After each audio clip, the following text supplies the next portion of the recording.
쉬는 시간에 이제 계속 이 휴직을 신청하는 분에 대해서 어떻게 할 거냐라는 게 참 쉽지가 않아요. 그죠? 계속 질병으로 이렇게 일도 제대로 안 하고, 그 다음에 매번 새로운 질병을 갖고 와서 이제 휴직을 신청하는데 회사에서 계속 해줘야 되느냐라는 문제가 생기는데, 이것도 해결 방법은 그렇게 하는 수밖에 없죠. 경영상, 우리가 정리해고하고 이거는 빼더라도 징계해고하고 통상해고를 묶어서 일단은 해고를 하고 더 이상 일할 의사가 없는 것 같다. 그 다음에 회사가 이런 사람까지 다 먹여 사는 건 아니다라고 하면서 이제 하면 나중에 이제 뭐 합의를 보거나 이런 방식으로 풀어갈 수밖에 없겠죠. 쉽지 않습니다. 그러네. 자, 그 다음에 이제 또 이게 사회적인 이슈가 되는 부분들인데, 대학 졸업자가 왜 대학 졸업 사실을 숨기고 입사한 경우예요. 그러니까 이거 옛날에는 대학 졸업자가 이력서를 허위 기재한 사실만으로 해고할 수 있었어요. 그게 판례의 입장이 있었습니다. 우리가 위장 취업이나 이런 것도 마찬가지고 먹출, 학출 이런 것들인데, 최근에는 대학 졸업 사실을 기재한 그것만 가지고 해고는 안 된다 이렇게 하고 있어요. 그럼 그거 이외에 해고할 만한 다른 정당 사유들이 좀 복합적으로 있으면 모르겠지만, 단순히 그냥 일은 잘하고 있고 대학 졸업 사실만 기재하지 않은 거, 옛날에 이력서를 낼 때 그것만 가지고는 안 된다고 했는데, 이거는 사회적으로 그런 것 같아요. 이 판례가 나온 그 이유는 대졸자들이 너무 일자리를 못 구한다는 것도 있을 것 같고, 그 다음에 대졸자라고 하더라도 고졸자가 하는 일을 못 할 리는 없다라는 거잖아요. 그러니까 우리가 왜 대졸자를 안 뽑는 거죠? 그냥 솔직히 우리 얘기하면 노조 문제 때문에 그래요. 노조. 그러니까 대졸자가 생산 전쟁에 들어와서 일을 하는 게 아니고, 그러니까 일하면 누가 뭐라고 했어요, 그죠? 주로 처음에는 열심히 하지만 몇 년 지나면 이제 서서히 주변 사람들을 포섭을 해서 이제 노동운동을 많이 한다는 그런 것 때문에 이제 대부분의 기업은 대졸자를 안 뽑았죠. 그리고 대부분 다 이제 전문대졸까지만 이렇게 하고 했는데, 이분은 어떻든 몇 명인데, 이분만이 아니고 몇 명인데, 대학 졸업 사실을 기재하지 않았어요. 그리고 나중에 발각이 되니까 이제 회사에서 해고를 했겠죠. 해고했는데, 옛날 같으면은 그냥 당연히 해고 정당해 이렇게 했을 겁니다. 왜냐하면 만약에 그거를 알았더라면 채용하지 않았을 것이다라는 가정적인 인과관계, 그것만 입증이 돼도 그냥 당연하게 해고 정당하다고 했었거든요. 근데 이 판결에서 이제 뒤집기 시작해서 그 뒤로는 학력 문제 가지고, 특히 대졸자가 학력을 예컨대 기재하지 않는다든지 고졸자 이런 직위에 지원을 해서 합격을 했잖아요. 그런 경우에는 해고가 정당하다고 하지가 않아요. 그게 사회적인 의미가 두 가지 때문에 그렇습니다. 하나는 대졸자들이 취업할 데가 없다라는 것도 하나 있고, 그 다음에 이제 결국 이 대졸자들이 그런 일을 마저 못하게 하면 대졸 실업자가 양산된다는 그런 어려운 점들이 있다는 거죠. 근데 왜 그러면 이 대졸자들이 대졸 사실을 안 적냐? 그거는 왜 그런 거죠? 회사가 아예 안 뽑아버리니까. 서류심사에서부터 그냥 탈락돼 버리거든요. 대졸자를 대학 졸업 사실을 기재하는 순간에 아예 그냥 걸러버리니까. 그러니까 취업하려면 어떻게 하는 수밖에 없는 거죠? 그냥 나는 고등학교만 졸업했다라고 대학 졸업 사실 아예 안 적은 거죠. 고등학교 졸업한 걸 이렇게 인정하는 그런 부분들인데, 그래서 여기서 이제 요 말이 되게 중요한 말들이 몇 개 있어서 확인해 보면, 근로자가 입사 당시 제출한 이력서 등의 학력 등을 허위로 기재한 행위를 이유로 징계해고를 하는 경우 사회통념상 고용관계를 계속할 수 없을 정도인지는 사용자가 사전에 허위 기재 사실을 알았더라면 근로계약을 체결하지 아니하였거나 적어도 동일 조건으로는 계약을 체결하지 않았으리란 등 고용 당시의 사정뿐만 아니라, 이제 그것만 갖고 따지지 말고 고용 이후 해고에 이르기까지 근로자가 종사한 근로의 내용과 기간, 허위 기재를 한 학력 등이 종사한 근로의 정상적인 제공에 지장을 초래하는지 여부, 사용자가 학력 등의 허위 기재 사실을 알게 된 경위,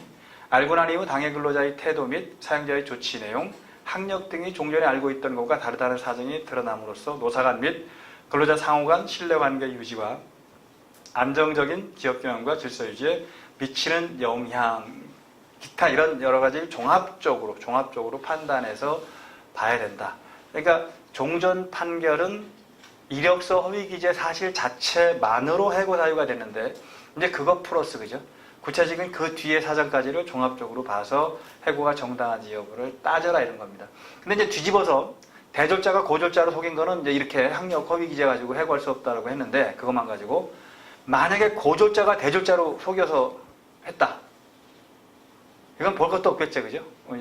당연히 그거는 해고가 정당하다 그렇게 할 거죠. 대졸자가 고졸자가 하는 걸 못하는 이유는 없거든요. 근데 이건 의도적으로 우리가 배제하는 그런 틀이었으니까 이런 판결이 아마 나왔다고 이해를 하시면 될 것 같습니다.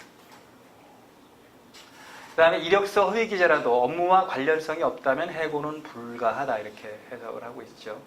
당연할 겁니다. 이게 특히 뽑을 때 뭐라고 했냐면 채용 당시 경력 조건 아무런 관계 없음, 학력 조건 학력 무관 이런 거 참고 관리원인데 그죠?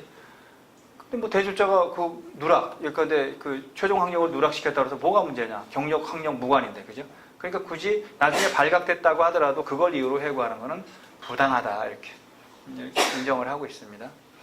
최근에 경력 관련 부분에서 경력을 허위 기재한 거는 해고 정당 사유를 아니면 취소 사유도 된다고 하는데 잠깐 대졸자가 그 학력을 낮춰서 이렇게 지원한 거에 대해서는 조금 관대한 입장이라고 보시면 이해를 할 수가 있을 것 같습니다. 그 다음에 경력사채인 경우 장래에 대해서만 취소 가능. 어제도 우리가 쭉 설명을 드렸습니다만은 예컨대 이력서를 허위 기재했다, 경력을 허위 기재했다. 당연히 취소 사유가 될 수도 있겠죠. 취소가 되는 경우 취소할 수도 있고 해고할 수도 있고 두 가지를 다 할 수 있다는 거죠. 절차상은 다 다르죠. 해고는 해고 절차를 거쳐야 되는 거고 취소는 취소만 하면 되는 거니까 간편하기는 뭐가 간편해요? 취소가 간편하죠. 회사 입장에서는 그냥 이거는 해고 절차를 거치지 않아도 되니까 두 가지 다 가능한 그런 부분들입니다. 대신 취소한다고 하더라도 소급하는 건 아니다. 그러니까 지금부터 장래에 대해서만 근로계약을 종료하는 거지 거꾸로 소급해서 하는 건 아니다. 우리가 강원랜드 같은데 왜 그 부정청탁에 의한 취업도 비슷하게 설명을 했지만 이것도 같은 의미로 이렇게 이해를 하시기 바랍니다.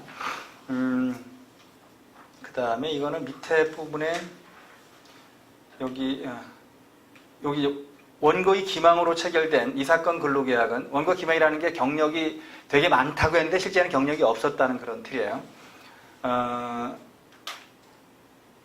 근로계약은 하자의 정도나 원고의 근무기간 등에 비추어 하자가 치유되었거나 계약의 취소가 부당하다고 볼 만한 특별한 사정이 없는 한 피고의 취소 의사표시가 담긴 반소장 부본의 송달로서 적법하게 취소되었다. 그러니까 일방적으로 취소하는 겁니다. 취소 자체는 합의해서 취소하는 게 아니니까 그죠? 그러니까 반소장 부본이 송달됨으로써 적법 취소되었다라고 보는 겁니다. 그러나 그 취소에 소급표가 제한되어 소급표가 제한된다는 건 소급할 수 없다는 거죠. 이 사건 근로계약은 취소의 의사표시가 담긴 반소장 부본 송달 이후의 장래에 관하여만 효력에 소멸할 뿐 반소장 부본이 원고에게 송달되기 이전의 법률관계는 여전히 유효하다 이렇게. 그러니까 취소는 과거로 소급해서 취소할 수 없다. 지금부터 취소한다. 그러면 해고나 결론은 같아지는 거죠. 법률행위는 취소와 해고라는 두 가지가 다르지만 실질적인 관계에서는 지금부터 해고니까 지금부터 근로계약을 취소하는 거니까 같은 개념으로 이해를 하시면 될 것 같습니다. 근데 회사는 선택할 수 있죠. 간편한 걸 선택하면 됩니다. 그러니까 해고보다는 뭐가 더 간편한 거예요? 취소가 간편한 거죠. 그죠? 취소를 해도 뭐 그거는 큰 문제 없는 거니까 이력서 허위 기재 등등을 가지고 해서 대신 장래에 대해서만 소급해서 취소하는 건 아니다.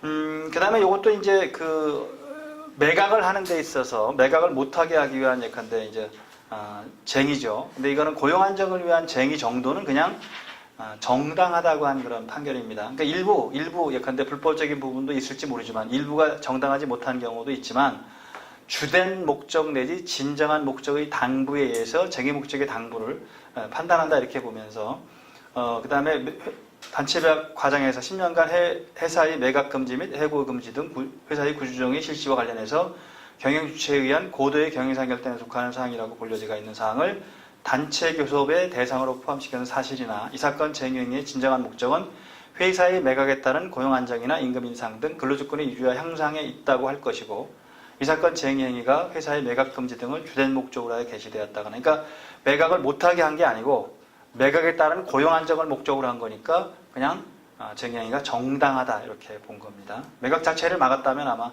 정당하지 않다 이런 부분이 되겠죠. 자, 그 다음에 이제 사유 부분하고 절차 부분에서 절차는 법에는 절차라는 말이 사실은 없습니다. 아까 23조에 뭐라고 되어 있죠? 사용자는 정당한 이유가 없는 한 해고, 휴직, 정직, 감봉 그 밖에 징벌을 못한다고 되어 있거든요. 절차라는 말이 없거든요. 근데 우리가 판례가 해석할 때는 그 해고의 정당 사유에는 절차적인 정당성도 인정돼야 된다고 해석을 해주고 있습니다. 그래서 이제 그 절차적인 정당성은 어디에 들어가 있냐면 단체배약 또는 취업규칙에 들어가 있는 겁니다. 그래서 단체배약 취업규칙에 어떤 절차를 규정해 놓고 있다면 반드시 그걸 다 지켜야 돼요. 절차를 안 정해 놓고 있다면 자체적으로 정해서 하면 되는 거고요. 근데 이제 변경의 기회는 줘야 되고 이런 것들은 또 많이 따지긴 합니다. 그래서 근로기준법 제23조의 정당한 이유에 우리가 용어상으로는 이유만 들어있지만 절차적 정당성도 포함하고 있다고 해석을 해주고 있는 겁니다. 특히 단체배약이나 취업규칙의 절차적 제한 규정은 이를 확인한 것으로 보는 거고요. 그 다음에 이 절차적인 부분들을 위반한 취업규칙이나 단체배약은 당연히 무효라고 하기도 합니다. 판례법리를 보면 별도의 절차적 규정이 없는 경우는 사전 통지나 변경이 아니고 변명입니다. 변명의 기회 부여 등 절차적 제한을 따르지 않더라도 유효하다고 합니다. 근데 절차적 규정이 있으면 반드시 절차는 다 지켜야 돼요. 당사자 간에 정해놓은 그런 부분들이니까. 그 절차를 위반하면 당연히 무효가 되고요. 즉 해고 사유가 정당하게 있다 치더라도 절차 위반으로 무효라고 이렇게 판결을 받을 수가 있습니다. 그 다음에 진술기회 부여, 기회 제공, 해명 그 자체가 반드시 있어야 하는 건 아니다. 진술기회 부여를 주는 것이 좋지만 반드시 그걸 안 줬다고 무효라고 보질 않는다는 거죠.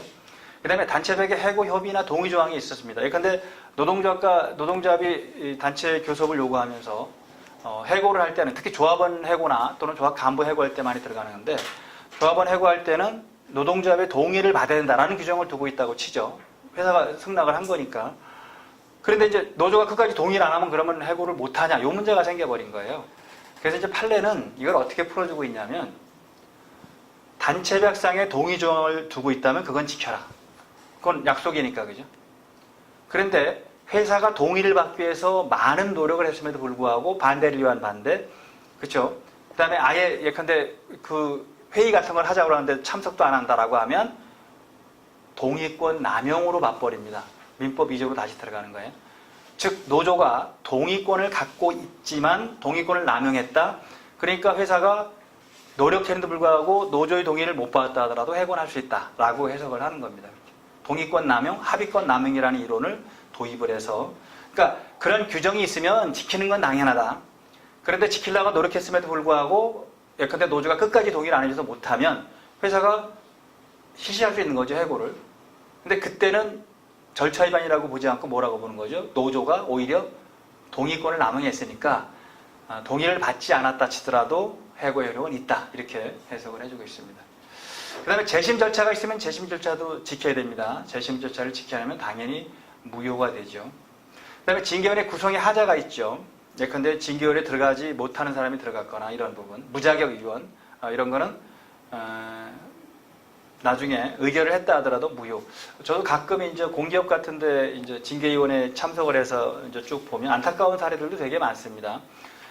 그리고 좀 봐줘야 되는 그런 사항들도 있는데, 근데 문제는 뭐냐면 징계위원회 들어갈 때 이제 회사 측에서 의도적으로 왜 어떤 걸 좀 해달라고 그러면 참 난감한 거예요. 왜냐하면 그거는 이 징계위원한테 일임을 해야 되는 거거든요.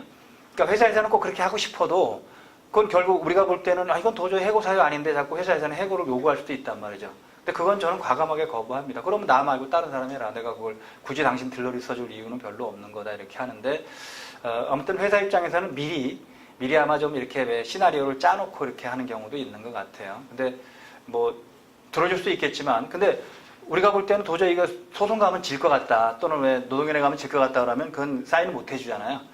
이거는 징계 양중을 좀 낮추자라고 이제 하기도 하고 여러 가지 방법으로 설득은 하는데 아무튼 뭐 경영자가 끝까지 이 사람은 도저히 우리하고 같이 못 갈 사람이더라고 만약에 요구하면 징계위원 입장에서는 또 거부하기도 어려운.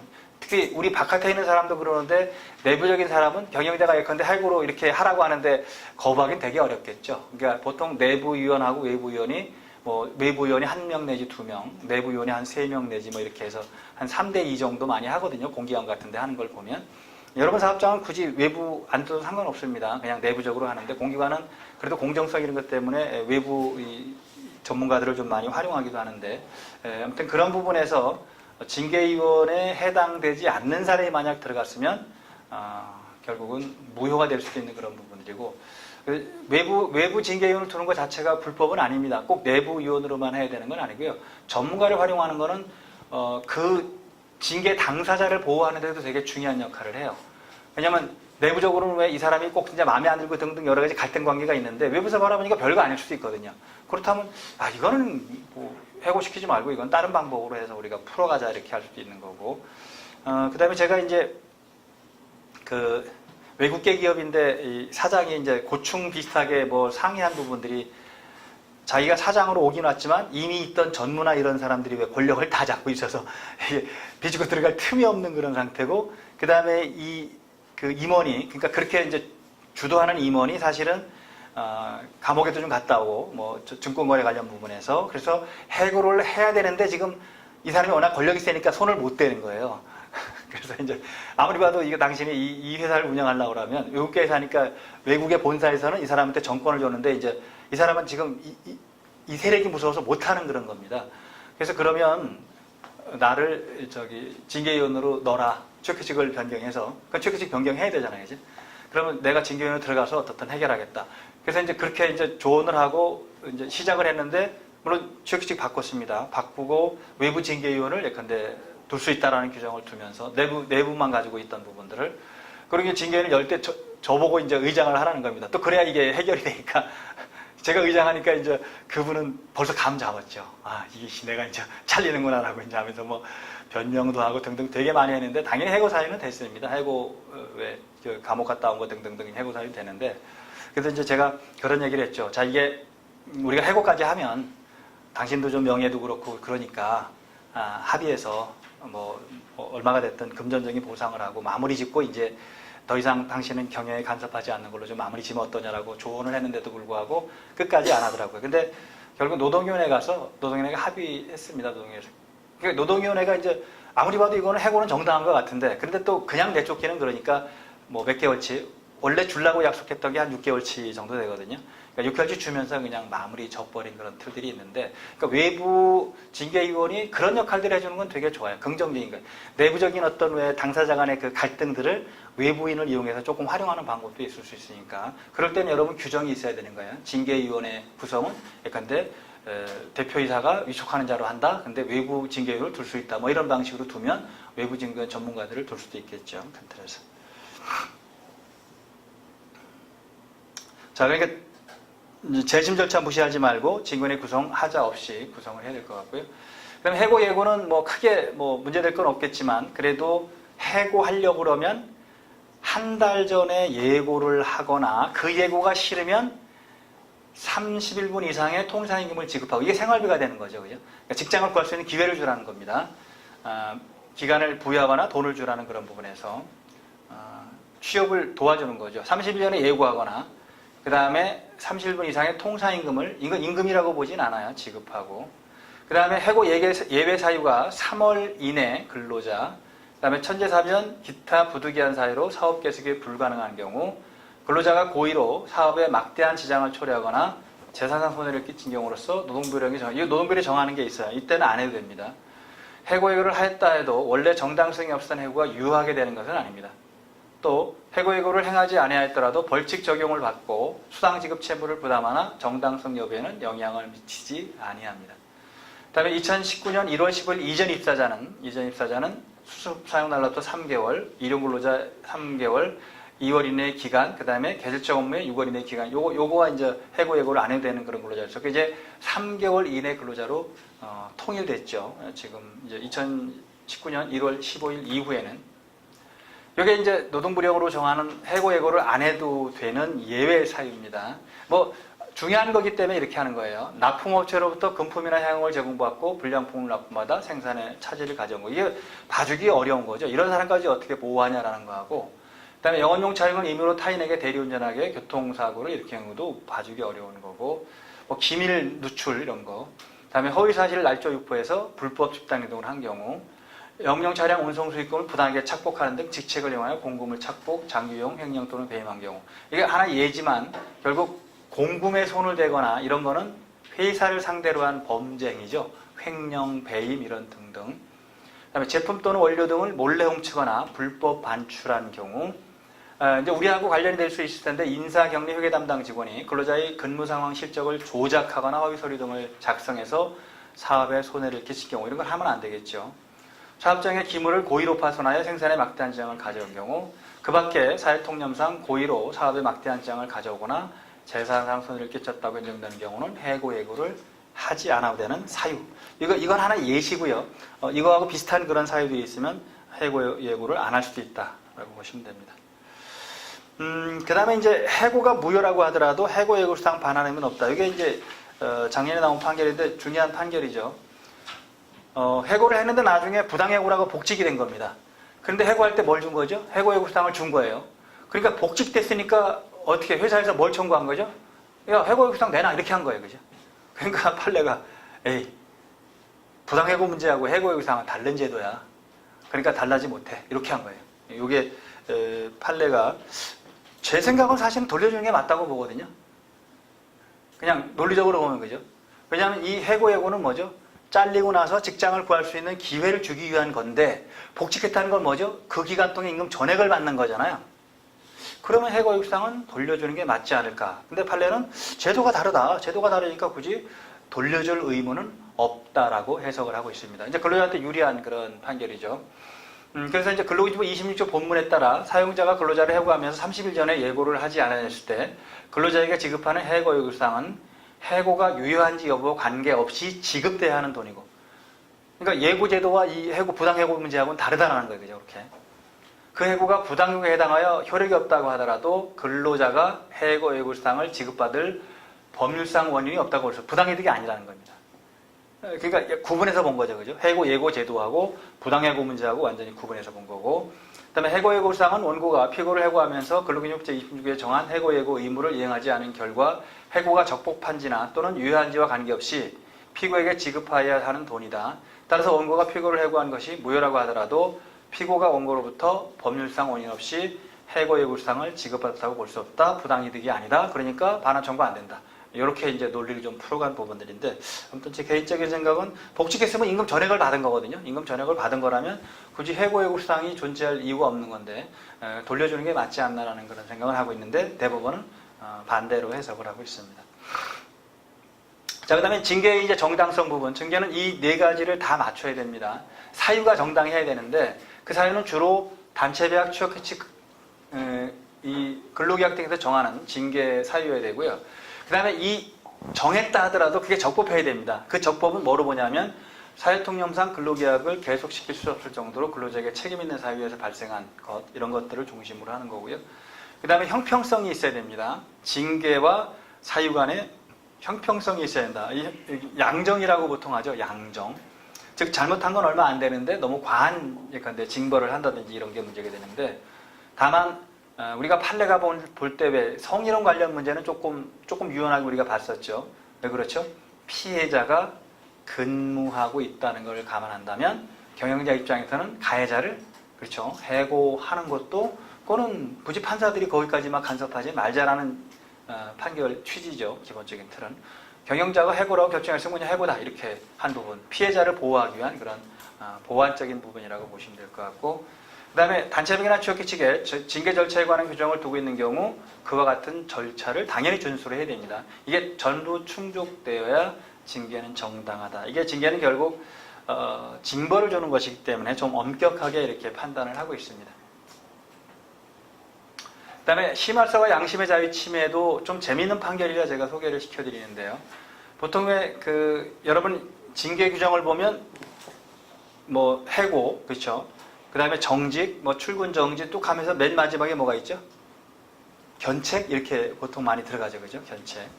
아니면 경고도 들어갈 수 있고.